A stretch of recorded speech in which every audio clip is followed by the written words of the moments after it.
తల్లి కొడుకుల మధ్య బంధం ప్రపంచంలోనే అత్యంత పవిత్రమైన సంబంధం. తల్లియే దైవంగా భావిస్తాడు కొడుకు. ఇటీవల బాంబే హైకోర్టులో ఒక సంచలన పిటిషన్ దాఖలైంది. ఇక్కడ ఒక నిస్సహాయ తల్లి తన కుటుంబ వారసత్వాన్ని ముందుకు తీసుకెళ్లడానికి చనిపోయిన కొడుకు శుక్రకణం కోసం కోర్టు తలుపులు తట్టింది. తల్లి కొడుకుల మధ్య బంధం ప్రపంచంలోనే అత్యంత పవిత్రమైన సంబంధం. తల్లియే దైవంగా భావిస్తాడు కొడుకు. ఇటీవల బాంబే హైకోర్టులో ఒక సంచలన పిటిషన్ దాఖలైంది. ఇక్కడ ఒక నిస్సహాయ తల్లి తన కుటుంబ వారసత్వాన్ని ముందుకు తీసుకెళ్లడానికి చనిపోయిన కొడుకు శుక్రకణం కోసం కోర్టు తలుపులు తట్టింది.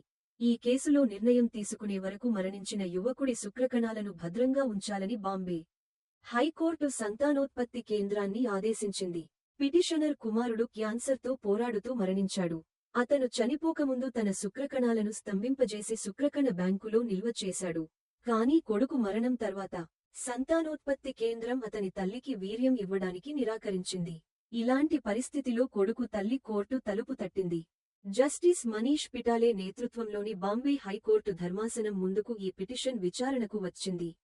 ఈ పిటిషన్పై న్యాయమూర్తి మాట్లాడుతూ, విచారణ పూర్తయ్యేలోపు యువకుడి వీర్యం దెబ్బతిన్నా లేదా నాశనమైనా పిటిషన్ ఉద్దేశ్యం విఫలమవుతుందని, కాబట్టి పిటిషన్ పరిష్కారమయ్యే వరకు యువకుడి వీర్యం సురక్షితంగా ఉంచాలని కోర్టు సంతానోత్పత్తి కేంద్రాన్ని ఆదేశించింది. తన కుమారుడికి క్యాన్సర్ ఉన్నట్లు నిర్ధారణ అయినప్పుడు కీమోథెరపీ స్పెర్మ్ను నాశనం చేస్తుందని, ఆంకాలజిస్ట్ అతని స్పెర్మ్ను స్తంభింపజేయమని సూచించాడని ఆ మహిళ పిటిషన్లో పేర్కొంది. కొడుకు తన కుటుంబ సభ్యులను సంప్రదించకుండా ఒక ఫారంపై సంతకం చేసి తన మరణం తర్వాత తన స్పెర్మ్ను నాశనం చేయాలని ఎంచుకున్నాడు. అయితే ఫిబ్రవరి 16, 2025న ఆ యువకుడు వీలునామా రాయకుండానే మరణించాడు. ఇప్పుడు సంతానోత్పత్తి కేంద్రం స్పెర్మ్ ఇవ్వడానికి నిరాకరించింది. తన భర్త, కొడుకు ఇద్దరూ చనిపోయారని, ఇంట్లో మగవారు లేడని ఆ మహిళ పిటిషన్లో పేర్కొంది.